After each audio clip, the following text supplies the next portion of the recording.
Conta um Conto apresenta, de Edgar Allan Poe, Uma Descida ao Maelstrom. Narração Marcelo Fávaro. Inscreva-se. Deixe o seu like.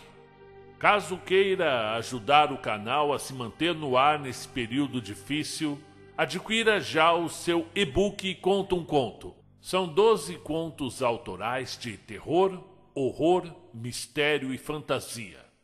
O link está na descrição. Vamos agora ao conto.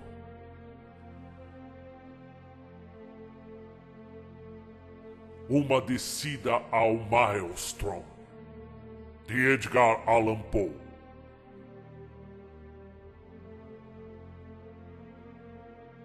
Os desígnios de Deus na natureza, assim como na providência, não são os nossos desígnios.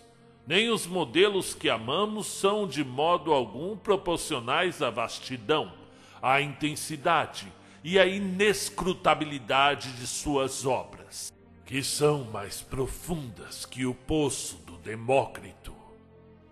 Joseph Glanville.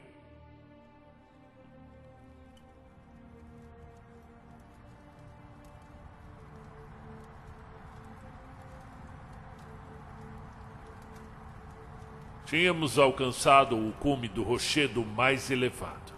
Por alguns minutos, o velho pareceu exausto demais para falar. Não muito tempo atrás, ele disse por fim, eu poderia ter guiado você por essa rota tão bem quanto o meu filho mais jovem. Só que, há uns 3 anos, aconteceu comigo algo que nunca aconteceu antes a um mortal. Ou ao menos, algo do tipo que nunca deixou alguém vivo para contar história. E as 6 horas de terror mortal que tive de enfrentar arrasaram meu corpo e minha alma. Você acha que eu sou muito velho? Mas eu não sou. Em menos de um dia, meus cabelos negros ficaram brancos. E meus membros se enfraqueceram, e meus nervos ficaram tão descontrolados, que eu tremo ao menor esforço físico e me assusto com uma sombra. Você acredita que não consigo nem olhar para esse pequeno despenhadeiro sem ficar tonto?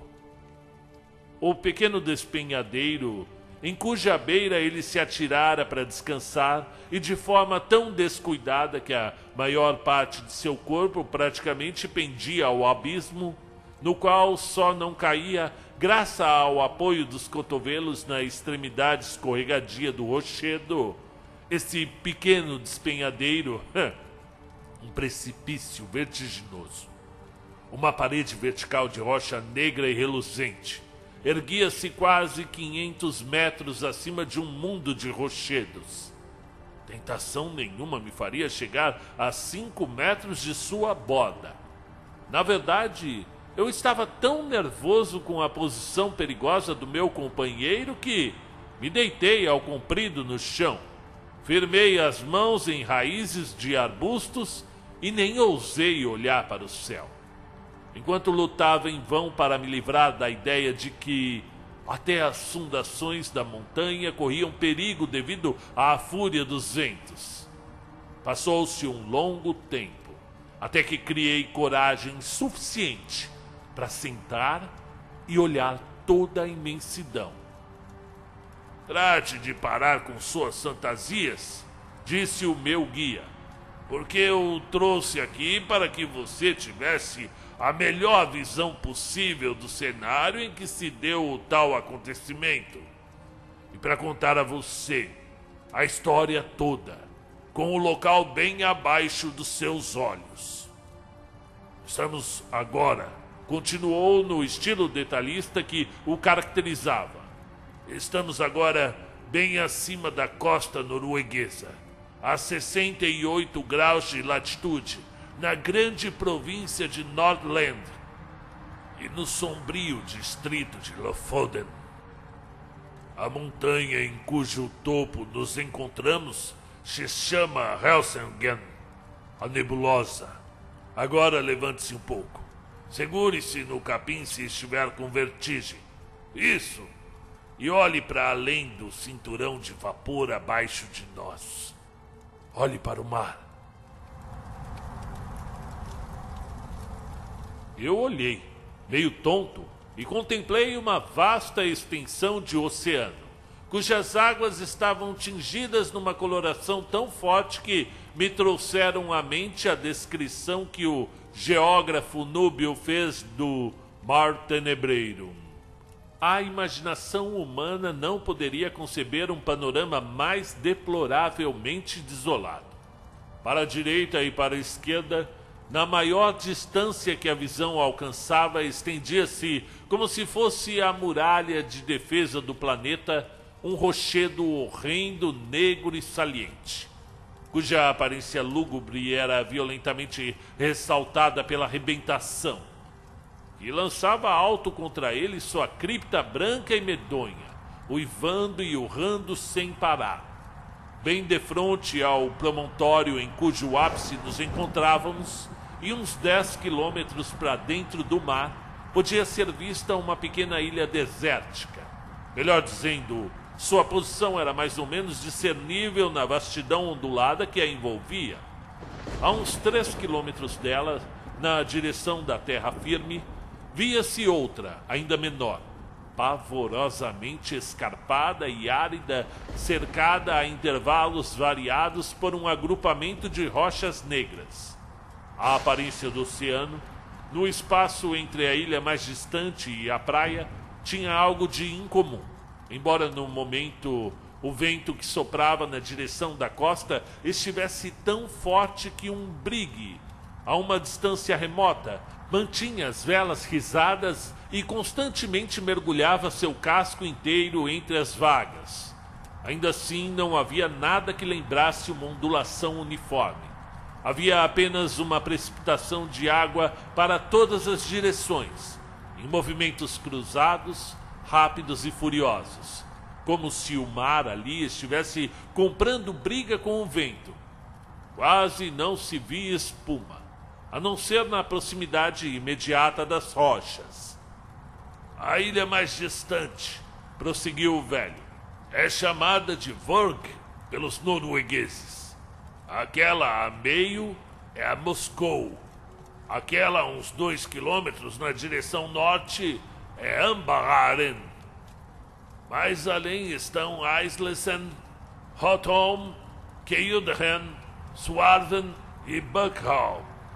Ainda mais além, entre Moscou e Vurrgh, estão Otterholm, Flymen, Sandflesen e Stockholm. Esses são os nomes verdadeiros dos lugares. Mas o motivo pelo qual se achou necessário dar nomes a eles é mais do que você ou eu podemos entender. Você está ouvindo alguma coisa? Vê alguma mudança na água? Já estávamos no topo do Helsingen havia 10 minutos e tínhamos subido pelo lado de Lofoden, de forma que não tivéramos nenhum vislumbre do mar até que ele irrompeu à nossa frente no cume. Enquanto o velho falava, comecei a ouvir um som alto, progressivo, como o gemer de uma vasta manada de búfalos numa pradaria americana. E no mesmo instante percebi que aquilo que os marinheiros chamavam de mar encrespado estava rapidamente se transformando, lá embaixo, numa corrente que ia para o leste. Diante dos meus olhos, a corrente adquiriu uma rapidez monstruosa. A velocidade aumentava a cada momento, numa impetuosidade abrupta. Passados 5 minutos, todo o mar, na área que ia até Vurrgh, estava açoitado numa fúria ingovernável. Mas era entre Moscou e a costa que se agitava o açoite mais feroz. Ali, o vasto leito das águas, sulcado e retalhado em milhares de canais emaranhados, explodiu de repente num frenesi convulso, arfante, borbulhante, sibilante, girando em inúmeros vórtices gigantes, rodopiando e turbilhonando para o leste com uma rapidez que só a água assume em quedas íngremes. Depois de mais alguns minutos, outra alteração radical tomou conta do cenário. A superfície toda ficou como mais que lisa. Os redemoinhos, um por um, desapareceram, ao mesmo tempo que formidáveis faixas de espuma apareceram onde antes não havia nenhuma. Depois de um tempo, essas faixas, estendendo-se a uma grande distância e entrando em combinação, tomaram para si o movimento giratório dos vórtices apaziguados e formaram o embrião de um novo vórtice, mais vasto. Subitamente, muito subitamente, o novo vórtice ficou distinto e definido, num círculo de 2 quilômetros de diâmetro.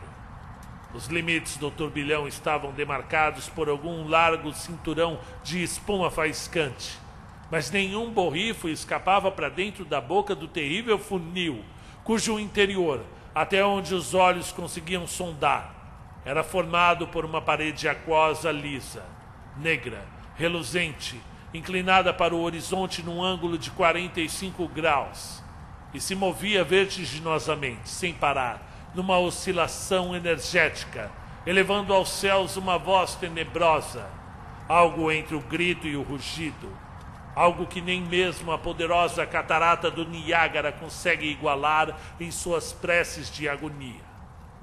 A montanha tremeu desde a base, e a rocha balançou. Atirei-me de frente para o chão e me agarrei na vegetação escassa, num ataque de agitação nervosa. Isso! Eu disse ao velho por fim. Isso só pode ser o grande redemoinho do Maelstrom. Ele é chamado assim às vezes, ele respondeu. Nós, noruegueses, o chamamos de Moscow-strom, porque a ilha de Moscou fica em seu caminho. Os relatos conhecidos sobre o vórtice não tinham de modo algum me preparado para o que eu vi. O de Jonas Ramos, que é talvez o mais minucioso, não transmite a mais débil concepção nem de sua magnificência, nem do horror da cena, nem da sensação louca e desconcertante da novidade que confunde o espectador.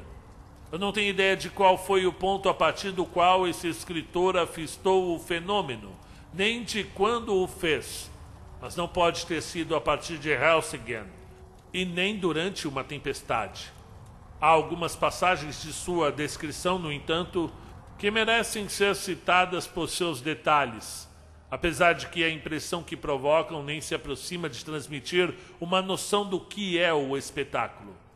Entre Lofoden e Moscou, ele descreve: a profundidade da água fica entre 36 e 46 braças, mas do outro lado, a direção de Verg, essa profundidade decresce a ponto de não permitir a passagem normal de uma embarcação, devido ao risco de choque com as rochas, o que ocorre mesmo nas maiores calmarias.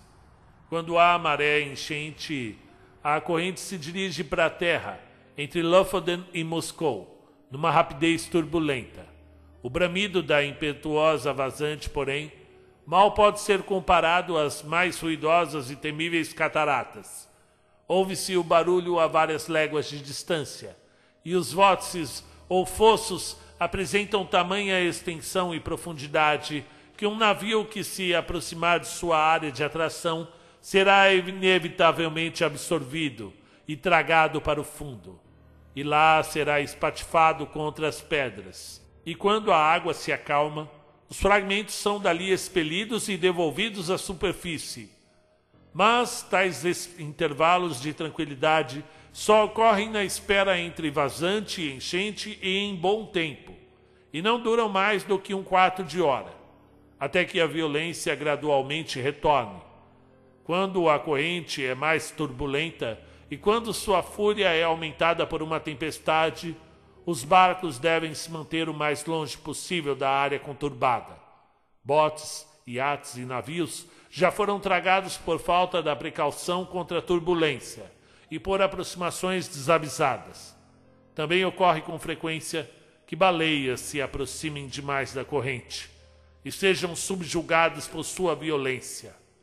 É impossível descrever os uivos e berros de suas infrutíferas batalhas pela salvação. Um urso, sim, um urso, certa vez, aventurando-se a nadar entre Lofoden e Moscou, foi apanhado pela corrente e levado para as profundezas, e seus rugidos horripilantes puderam ser ouvidos na praia. Enormes troncos de abetos e pinheiros, depois de absorvidos pelo fluxo, voltam à tona quebrados e arrebentados de tal maneira que parecem ter sido virados do avesso.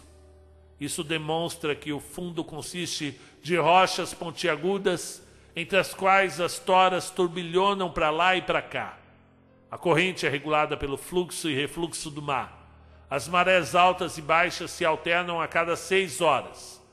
No ano de 1645, no início da manhã do domingo da 60ª, ela se manifestou com tamanha veemência que casas vieram abaixo na costa.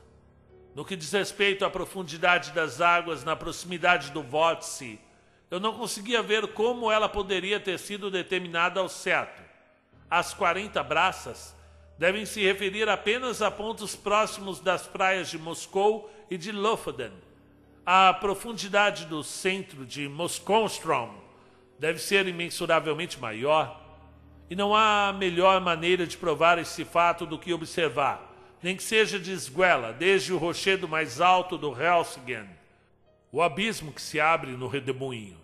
Olhando do alto do pico para o estrepitoso Flegetont, lá embaixo, não pude deixar de sorrir frente à ingenuidade com que o singelo Jonathan Ramus registra, como se fossem casos inacreditáveis, as anedotas das baleias e dos ursos, pois me pareceu de fato uma coisa mais que evidente o fato de que o maior navio do mundo, caindo nas garras daquela atração mortal, teria tantas condições de resistir quanto uma pluma num furacão, e sumiria por inteiro e de imediato. Quanto às tentativas de explicar o fenômeno, algumas das quais, lembro-me bem, pareceram-me plausíveis o bastante quando as li, assumiam agora um aspecto muito diferente e insatisfatório. A ideia geralmente aceita é de que este vórtice, assim como 3 outros vórtices menores que ocorrem nas Ilhas Feroé, não tem outra causa senão a colisão de ondas que sobem e descem, em fluxo e refluxo, contra as cadeias de rochas e recifes, o que confina a água de modo que ela se precipita como uma catarata, e assim, quanto mais subir a maré, maior deverá ser a queda, e o resultado natural é de um redemoinho ou vórtice, cuja prodigiosa sucção é suficientemente conhecida graças a experimentos controlados. É o que diz a Enciclopédia Britânica. Kircher e outros acreditam que, no centro do canal do Maelstrom, existe um abismo que penetra pelo globo terrestre e desemboca em algum local muito remoto. O Golfo da Bótnia foi nomeado com certa resolução por um deles. Minha imaginação prontamente recorreu a essa teoria, sem valor em si mesma, enquanto eu observava o fenômeno e, quando falei dela ao guia, fiquei um tanto surpreso ao ouvi-lo dizer que, embora essa visão do assunto fosse compartilhada por quase todos os noruegueses, ele tinha uma opinião diferente. Quanto ao primeiro conceito, confessou ser incapaz de compreendê-lo. E aqui concordei com ele, já que, por mais conclusiva que seja no papel, a explicação é totalmente ininteligível e até mesmo absurda diante do trovão do abismo. Você deu uma boa olhada no redemoinho, disse o velho. E se você se arrastar para trás dessa pedra, de modo a se abrigar do vento e escapar um pouco do bramido das águas, eu vou lhe contar uma história que vai convencê-lo de que alguma coisa eu sei sobre o Moscow-Strom. Eu fiz o que o velho pedia e ele prosseguiu. Eu e meus 2 irmãos tínhamos um barquinho de pesca.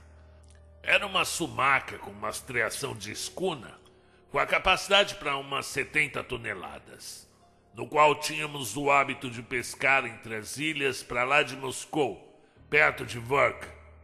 As áreas de redemoinho no mar sempre proporcionam boas pescarias, nas ocasiões oportunas, para quem tem coragem de se arriscar.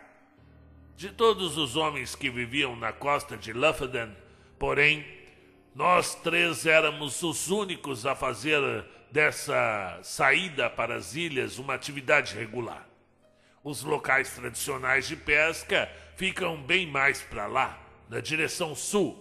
Lá é possível pegar peixe a qualquer hora, sem muito risco, e, portanto, esses são os lugares preferidos.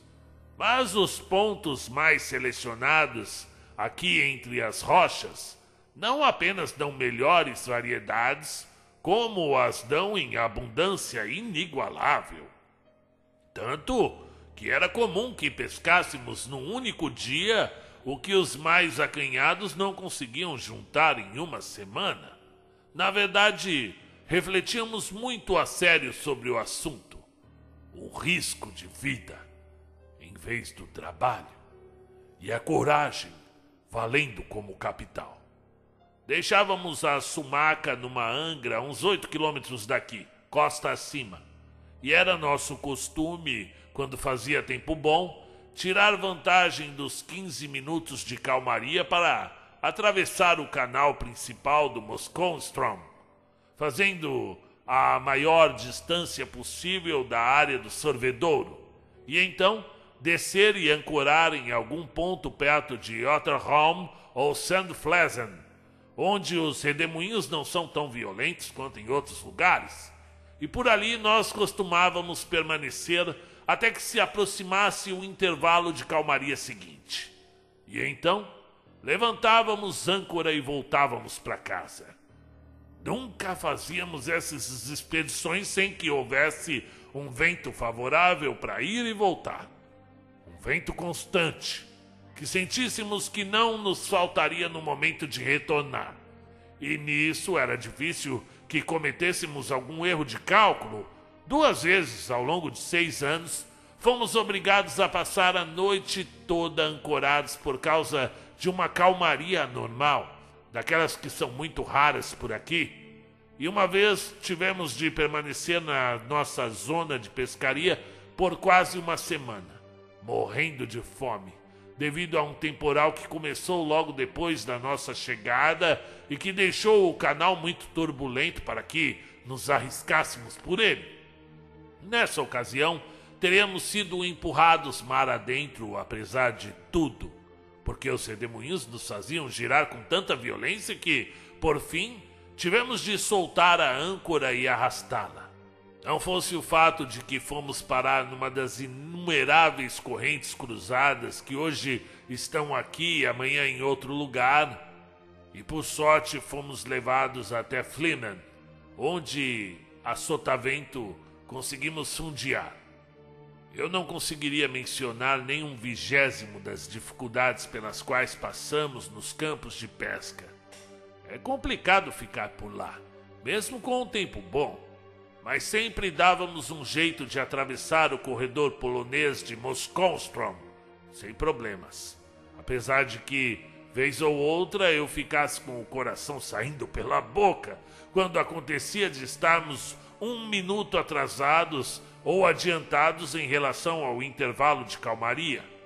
Às vezes o vento não estava tão firme quando tínhamos pensado de início, e então avançávamos bem menos do que seria desejável, e a corrente ia fazendo a sumaca ficar ingovernável. O meu irmão mais velho tinha um filho de 18 anos, e eu era pai de 2 garotos robustos.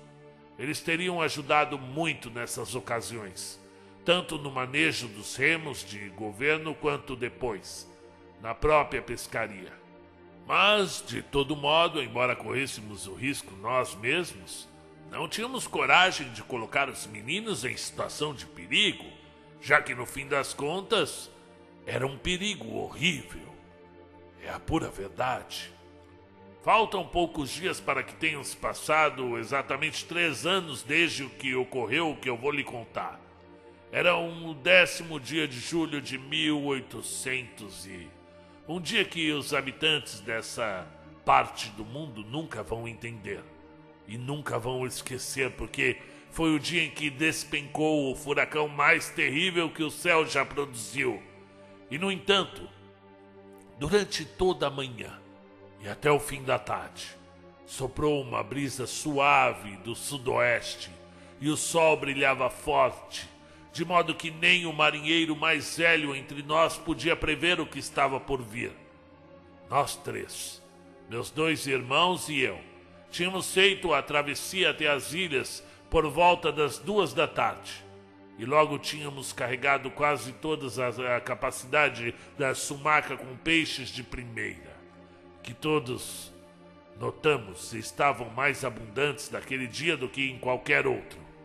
Eram 7 horas pelo meu relógio, quando levantamos âncora e partimos para casa, de maneira que pudéssemos cruzar a pior parte do Strom em águas calmas, já que sabíamos que o intervalo se daria às 8.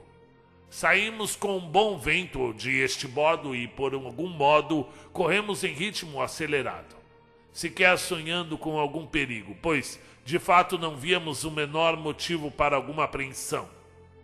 De repente, fomos surpreendidos por uma brisa procedente de Helsingin. Isso era muito incomum, algo que nunca nos acontecera antes, e comecei a sentir um certo desconforto, sem saber ao certo porquê. Colocamos o barco a favor do vento, mas não avançamos por causa dos redemoinhos, e eu estava a ponto de sugerir que retornássemos ao ponto de ancoragem quando, olhando a popa, vimos o horizonte todo coberto por uma única nuvem cor de cobre que crescia sobre nós numa velocidade espantosa. Nesse meio tempo, a brisa que nos desviara de curso amainou e ficamos em calmaria total, à deriva, sem direção. Essa situação, contudo, durou tão pouco que nem tivemos tempo de pensar sobre ela. Em menos de 1 minuto, a tormenta estava em cima de nós. E em menos de 2 minutos, o céu estava completamente obscurecido. E depois disso, e da espuma lançada por todos os lados, ficou tão escuro que não conseguíamos enxergar uns aos outros na sumaca. É loucura tentar descrever o furacão que se abateu sobre nós. O mais velho marinheiro norueguês nunca vivenciou algo parecido. Soltamos nossas velas antes que a ventania conseguisse nos arrastar na primeira rajada, porém, nossos 2 mastros voaram do barco como se tivessem sido serrados, e o mastro principal levou consigo o meu irmão mais novo, que se amarrara nele por segurança.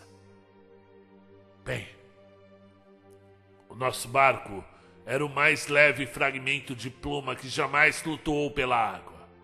Ele tinha um convés liso e inteiriço. Só havia uma escotilha, perto da proa, e sempre foi nosso costume trancar essa pequena abertura quando cruzávamos o Strom, por precaução contra o mar agitado. Não fosse essa medida, teríamos naufragado num instante, porque chegamos a ficar totalmente submersos. Eu não sei como o meu irmão mais velho escapou da aniquilação. Nunca tive oportunidade de esclarecer esse fato. De minha parte, assim que terminei de soltar o traquete, atirei-me de corpo inteiro no convés, com meus pés apoiados na estreita murada da proa e minhas mãos agarrando a argola de uma tranca ao pé do mastro principal. Foi apenas por instinto que procedia assim, e foi sem dúvida a melhor coisa que eu poderia ter feito, pois estava aturdido demais para pensar. Por alguns momentos, ficamos completamente afundados, como eu disse, e por todo o tempo eu prendi a respiração e me segurei com força na tranca. Quando não aguentei mais, eu fiquei de joelhos, ainda agarrado à tranca, e assim emergi minha cabeça. Logo depois, nosso barquinho se sacudiu como um cachorro faz quando sai da água, e assim escapou, em certa medida, no mar. Eu estava agora procurando superar o estupor que tomara conta de mim, procurando recobrar os sentidos para avaliar o que podia ser feito, quando senti que alguém me pegava pelo braço. Era o meu irmão mais velho, e o meu coração saltou de alegria, pois tinha certeza de que ele havia caído do barco.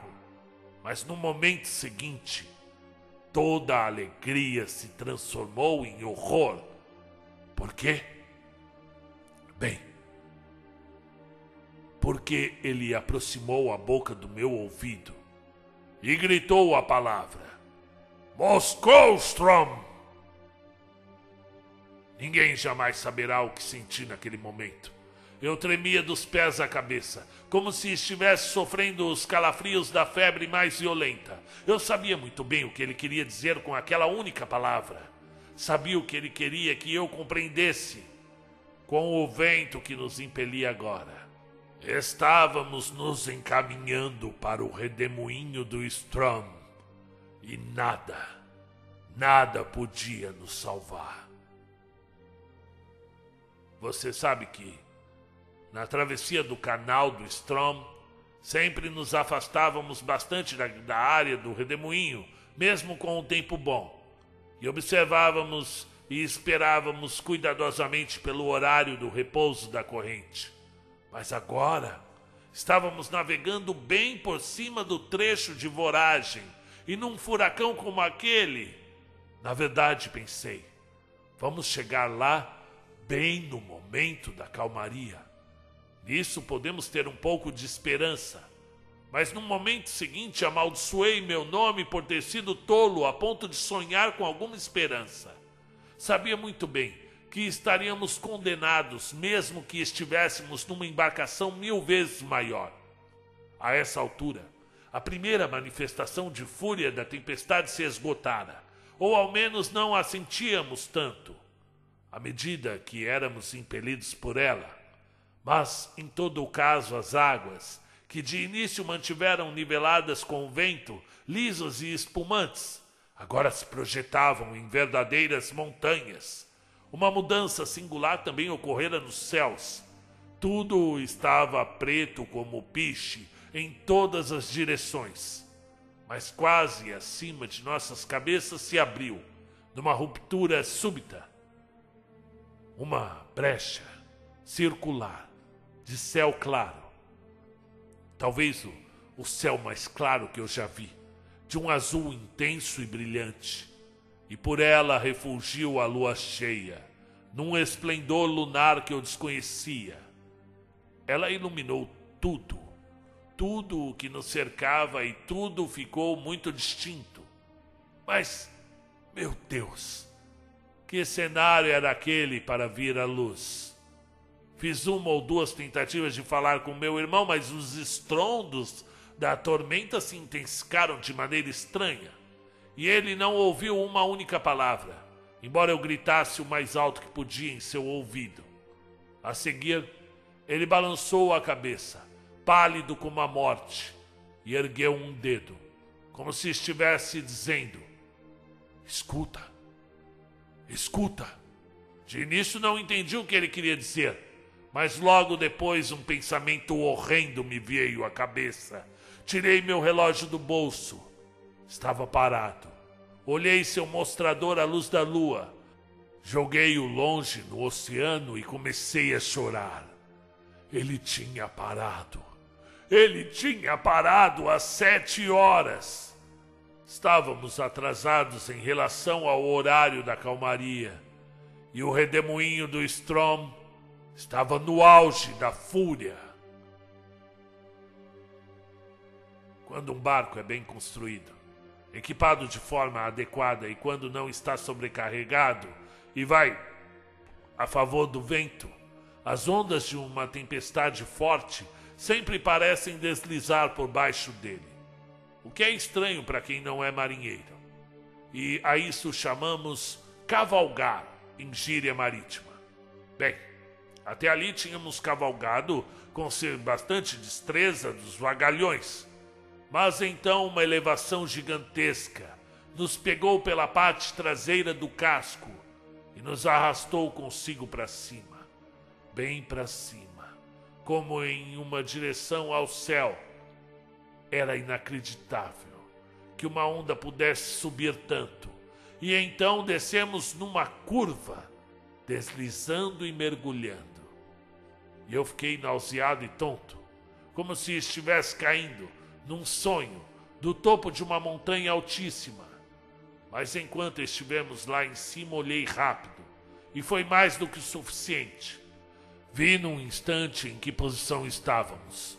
O sorvedouro do Moskoustrom estava a uns 500 metros à frente, mas não era o Moskoustrom habitual. Perto dele, o redemoinho que você viu tem a força de um córrego.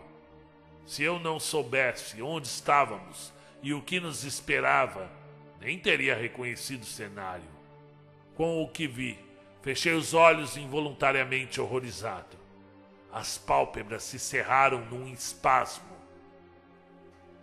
Não se passaram nem 2 minutos e sentimos de repente que as ondas estavam se acalmando, baixando em meio à espuma.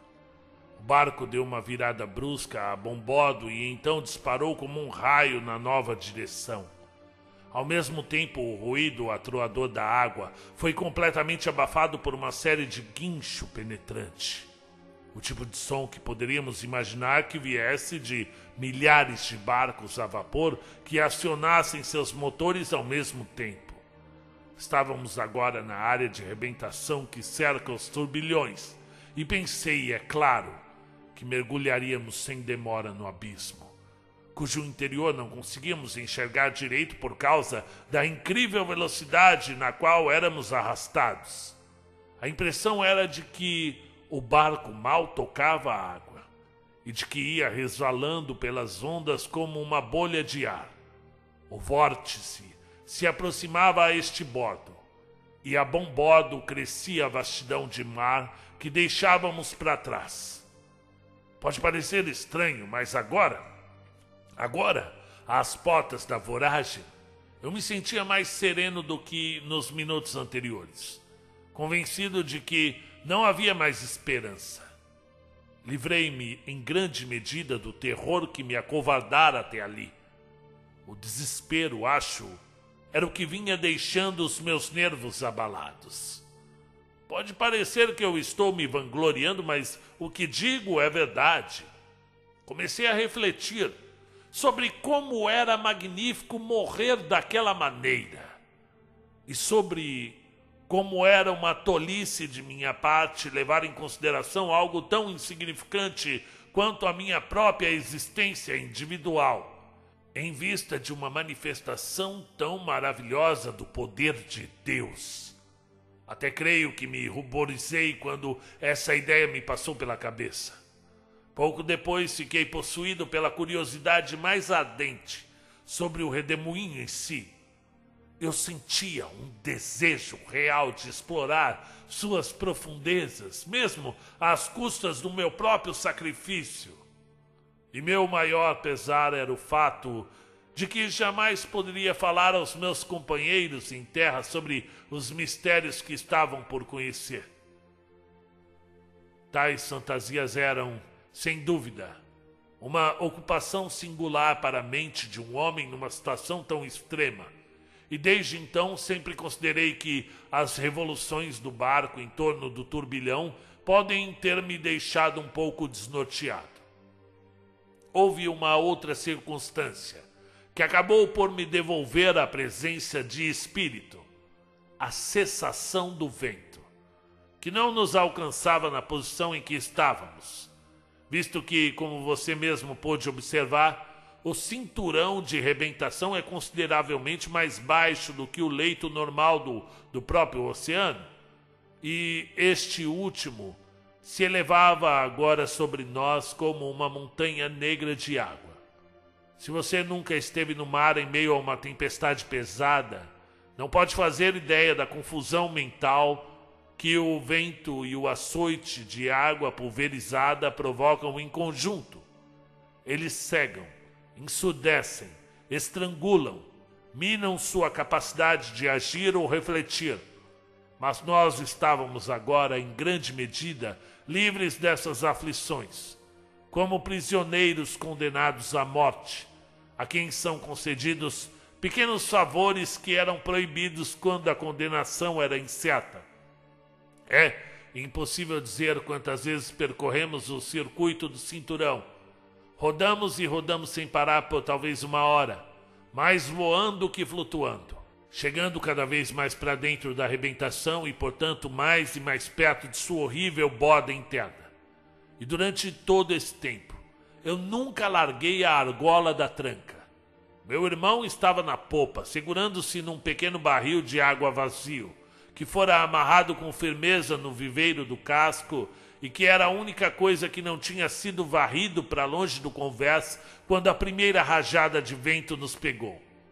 Quando ficamos bem perto da beira do sumidouro, ele largou o barril e partiu para a argola, da qual, na agonia do seu terror, tentou soltar minhas mãos à força, visto que ela não era grande o suficiente para que 4 mãos a agarrassem. Senti a maior das dores quando vi o que ele estava tentando fazer, embora soubesse que era um lunático quem o fazia, um maníaco alucinado, movido pelo medo mais absoluto. Disputar com ele, entretanto, não tinha sentido. Eu sabia que não fazia a menor diferença que qualquer um de nós segurasse ou não aquela tranca. Então deixei-a para ele e fui à popa para ficar com o barril. Não houve grande dificuldade no meu deslocamento porque a sumaca corria em círculos com bastante estabilidade, na horizontal, apenas oscilando para lá e para cá nas oscilações turbilhonantes. Eu mal tinha me estabelecido na nova posição quando o barco guinou brutalmente para este bordo e se precipitou na frente do abismo. Eu murmurei uma pequena prece a Deus e pensei que tudo estava acabado. Sentindo um impulso vertiginoso da descida, segurei forte na barrica, por instinto, e fechei os olhos. E por alguns segundos não tive a coragem de abri-los, e aguardei minha destruição imediata. E estranhei que ainda não estivesse em meu enfrentamento de morte com a água. Mas o tempo passava e passava, e eu estava vivo. A sensação de queda parou, e o movimento do barco era quase o mesmo de antes, de quando estávamos no cinturão de espuma, à exceção de que agora ele parecia avançar mais para o comprido. Respirei fundo e abri os olhos para ver o cenário. Eu nunca vou me esquecer das sensações de espanto, de horror e admiração com que olhei à minha volta. Como que por mágica, o barco parecia estar correndo a meio caminho da descida sobre a superfície interior de um funil descomunal, vasto em sua circunferência e estupendo de tão profundo, cujas paredes, perfeitamente lisas, poderiam ser até confundidas com o ébano, não fosse a rapidez desconcertante em que giravam, não fosse a radiância fantasmagórica e cintilante que emitiam, à medida que os raios da lua cheia, vindos naquela brecha circular entre as nuvens que já descrevi, jorravam em gloriosa inundação de ouro na superfície negra e depois nas profundezas longínquas, nos recessos mais remotos do abismo. E de início eu estava confuso demais para poder observar direito as coisas. O que eu via era uma formidável explosão de grandiosidade. Quando me recuperei um pouco, no entanto, o meu olhar se dirigiu instintivamente para baixo. Nessa direção eu conseguia obter uma visão desobstruída. Pela maneira em que a sumaca pendia na superfície inclinada do funil, nossa quilha estava bastante nivelada. Ou melhor, o convés e a água formavam linhas paralelas. Mas a água se inclinava num ângulo de 45 graus, de modo que parecíamos quase adenados. Não deixei de perceber, entretanto, que nessa situação Não era nada difícil permanecer no lugar ou ficar de pé, como se estivéssemos em plano horizontal. Isso se devia, suponho, à velocidade em que rodávamos. Os raios da lua pareciam querer sondar o fundo do imenso abismo, mas eu não conseguia distinguir nada, em função de uma névoa espessa que envolvia tudo, sobre a qual pairava um arco-íris magnífico, semelhante à ponte estreita e bamboleante que, segundo os muçulmanos, é o único atalho entre o tempo e a eternidade. Bem, essa névoa, ou espuma pulverizada, era gerada sem dúvida pela colisão das enormes paredes do funil, quando se chocavam juntas no fundo. Mas o bramido que subia aos céus a partir daquela névoa é algo que eu não ouso tentar descrever. Quando caímos do cinturão de espuma, deslizamos redemoinho abaixo por uma grande distância, num primeiro momento, mas a partir daí não descemos mais no mesmo ritmo. Seguíamos rodando e rodando, e num movimento uniforme, mas em vertiginosos arranques e espasmos que nos impeliam às vezes apenas por algumas centenas de metros e às vezes por quase todo o circuito do vórtice. Nosso progresso para baixo a cada volta era lento, mas muito perceptível. Olhando em torno de mim, pelo deserto de ébano líquido sobre o qual éramos arrastados, percebi que o nosso barco não era o único objeto colhido pelo turbilhão. Tanto acima quanto abaixo de nós se viam fragmentos de embarcações, grandes pedaços de madeirame de construção e troncos de árvores, além de muitas coisas menores, como peças de mobília, caixas quebradas, barris e aduelas. Eu já descrevi a curiosidade anormal que tomara o lugar de meus terrores iniciais. Ela parecia ganhar força à medida que eu ficava mais e mais perto do meu tenebroso destino. Eu comecei a observar com estranho interesse as inúmeras coisas que flutuavam em nossa companhia. Só podia ser delírio, porque era até divertido calcular e comparar suas velocidades nas várias descidas rumo à espuma do fundo. Este tronco de abeto, eu me vi dizendo a certa altura, este tronco de abeto será certamente a próxima coisa a dar o terrível mergulho para o próprio desaparecimento. E então fiquei decepcionado ao ver que os destroços de um navio mercante holandês tomaram sua frente e sumiram primeiro. Por fim, depois de ter feito várias conjecturas desse tipo, enganando-me em todas, esse fato, o fato de que eu errara todos os cálculos, inspirou-me uma nova linha de reflexão, e os meus membros voltaram a tremer, e o meu coração começou a bater rápido outra vez. Não era um novo terror o que me afetara. Era o despertar emocionante de uma esperança. Essa esperança brotou em parte da memória e em parte das minhas observações no momento. Lembrei-me da grande variedade de material flutuante que se espalhava pela costa de Lofoten e que era absorvida e depois expelida pelo Moskonstrom. A imensa maioria dos objetos se despedaçava da maneira mais extraordinária. Voltavam tão esfolados e arruinados que pareciam um amontoado de lascas. Mas então recordei com clareza que alguns deles não voltavam nem um pouco desfigurados. Não havia explicação para essa diferença, salvo a suposição de que os fragmentos destroçados eram os únicos que tinham sido completamente absorvidos, de que os outros tinham caído no redemoinho no momento mais tardio da maré, ou por alguma razão tinham descido muito devagar depois de cair, de forma que não chegaram ao fundo antes da virada do fluxo ou do refluxo, conforme fosse o caso. Imaginei que poderia ser possível, nessas suposições, que os objetos pudessem ser regurgitados de volta ao nível do oceano sem ter sofrido o destino daqueles que são atraídos mais cedo ou absorvidos por mais tempo. Também fiz 3 importantes observações. Primeiro que, via de regra, quanto maiores eram os corpos, mais rápida era sua descida. Segundo que, entre 2 massas do mesmo volume, uma esférica e outra de qualquer outro formato, a velocidade da descida era superior no caso da esfera. Terceiro que, entre 2 massas do mesmo tamanho, uma cilíndrica e outra de qualquer outro formato, a cilíndrica era absorvida mais lentamente.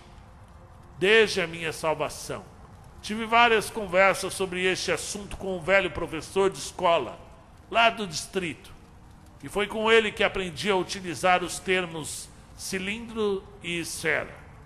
Ele me explicou, embora eu tenha esquecido a explicação, que o que eu observara era, na verdade, consequência natural das formas dos fragmentos flutuantes. Ele me mostrou como acontecia de um cilindro, deslizando num vórtice, oferecer mais resistência à sucção e ser tragado com maior dificuldade do que um corpo de mesmo volume e de qualquer outro formato. Havia uma circunstância surpreendente, que contribuiu muito para reforçar minhas observações e para que eu almejasse usá-las em meu favor. A cada volta completa, passávamos por algo como um barril, ou por uma verga ou mastro de navio. E muitas dessas coisas, que se achavam ao nosso nível quando abri os olhos para as maravilhas do redemoinho, estavam agora bem acima de nós, e pareciam pouco ter se movido de sua posição original. Não hesitei mais quanto ao que fazer. Decidi me amarrar com firmeza ao barril de água em que estivera me agarrando, cortar as cordas que o prendiam ao casco e me atirar com ele na água. Chamei a atenção do meu irmão fazendo sinais. Apontei para ele os barris flutuantes que se aproximavam de nós e fiz tudo o que estava em meu poder para que ele entendesse o que eu estava prestes a fazer. Julguei, por fim, que ele compreendera o meu plano, mas, fosse esse o caso ou não, ele sacudiu a cabeça em desespero e se recusou a abandonar sua posição na argola da tranca. Era impossível ir até ele. A emergência da situação não admitia delonga, e assim, numa renúncia amarga, abandonei-o ao meu destino. Amarrei-me ao barril fazendo uso das cordas que o prendiam ao casco e me precipitei para o mar, sem hesitar, nem mais por um momento. O resultado foi precisamente o que eu esperava. Como eu mesmo estou lhe contando essa história, eu realmente escapei, como você vê. E como você já está inteirado da maneira em que consegui me salvar, e pode assim prever tudo o que ainda tenho para dizer, vou apressar a conclusão do meu relato. Eu já estava na água havia mais ou menos 1 hora quando, a uma grande distância de mim, deslocada para o fundo do vórtice, o meu barco deu 3 enérgicos giros em rápida sucessão e, levando consigo meu querido irmão, mergulhou de frente, de uma só vez, para sempre, no caos de espuma do sumidouro. O barril em que me amarrara descera até pouco mais do que a metade da distância entre o fundo do vórtice e o ponto em que eu estava. E então se deu uma grande mudança na configuração do redemoinho. A inclinação das paredes do imenso funil foi ficando cada vez menos íngreme. As rotações do turbilhão se tornaram gradualmente cada vez menos violentas. Aos poucos, a espuma e o arco-íris desapareceram, e o fundo do vórtice começou a subir lentamente. O céu ficou limpo. Os ventos se amainaram e a lua cheia, radiante, descia no oeste quando me vi de novo na superfície do oceano, tendo à vista a costa de Lofoden e flutuando no ponto pelo qual o sorvedouro do Moscow-Strom passara. Era a hora da calmaria. Mas o mar ainda se erguia em ondas gigantescas, por causa do furacão. Fui arrastado violentamente pelo canal de Strom e em poucos minutos fui impelido costa abaixo até os campos de pesca. Um barco me resgatou. Eu estava no limite da exaustão. E agora que o perigo se fora, incapaz de falar, devido à memória do horror. Os homens que me resgataram eram velhos amigos, companheiros de todos os dias. Mas eles não me conheciam mais do que conheceriam um enviado da terra dos espíritos. O meu cabelo, negro como azeviche até o dia anterior, estava branco como o vê agora. Eles dizem também que toda a expressão do meu rosto havia se transformado. Contei para eles minha história. Eles não acreditaram. E eu conto agora para você. E não posso esperar que você ponha mais fé nela do que os alegres pescadores de Luffaden. Fim do conto. Olá, meu nome é Marcelo Fávaro. Eu sou o narrador do canal Conta um Conto. Caso queira ajudar, inscreva-se, deixe o seu like. Você pode adquirir o livro do canal Conta um Conto ou ser um apoiador no apoia-se/Conta um Conto. O que podemos falar dessas histórias marítimas? Tem muitas aqui no canal, eu posso indicar algumas. O Mar Noturno, do H.P. Lovecraft, entre outras histórias do próprio Lovecraft. Eu acho que ele leu essa história do Maelstrom, porque ele mesmo diz que se influenciou bastante com o Edgar Allan Poe, assim como outros tantos escritores. Afinal, ele abre um gênero que vai ser sugado, né, tornado em inspiração para grande parte dos grandes escritores de terror e horror. O terror marítimo, para mim, ele é assustador particularmente. Tanto que eu escrevi um conto chamado Nerhabkal, a Ilha das Cobras. Você encontra logo na página inicial do Conta um Conto, e que traduz aí, tenta traduzir o que é esse desespero. Gente, é um medo muito grande de um naufrágio. E nesse caso aqui do Maelstrom, é um turbilhão que leva até o fundo ali do oceano, nas pedras pontiagudas, praticamente sobrenatural, conforme ele vai contando, e que